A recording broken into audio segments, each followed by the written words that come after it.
দই কাতলা তো আমরা সকলেই খাই। চলুন আজকে আপনাদের সঙ্গে শেয়ার করি ক্ষীরদ কাতলা রেসিপি।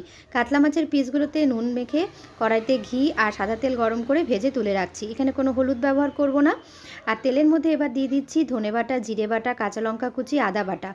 এবার দিচ্ছি পরিমাণ মতো নুন আর সামান্য একটু জল দিয়ে দিলাম। এবার দিচ্ছি গোলমরিচের গুঁড়ো, আরও কিছুটা জল দিয়ে মশলাটাকে একটু কষিয়ে নিয়ে দিয়ে দেব টমেটো সস। টমেটো কুচি দিলে আপনারা আগেও দিয়ে দিতে পারেন।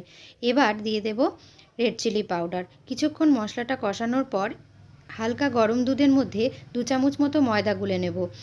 ময়দা আর দুধের পরিমাণটা মাছের পরিমাণ হিসেবে কম বেশি করতে পারেন। এবার এই মিশ্রণটি ঢেলে দিচ্ছি, তারপর কিছুক্ষণ ফুটতে দেব।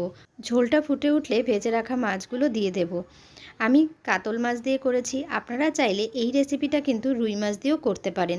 এবার দিয়ে দেব সামান্য একটু চিনি। এবার নামানোর আগে দিয়ে দেব গরম মশলা গুঁড়ো। তাহলেই তৈরি হয়ে যাবে ক্ষীরদ কাতলা রেসিপিটি।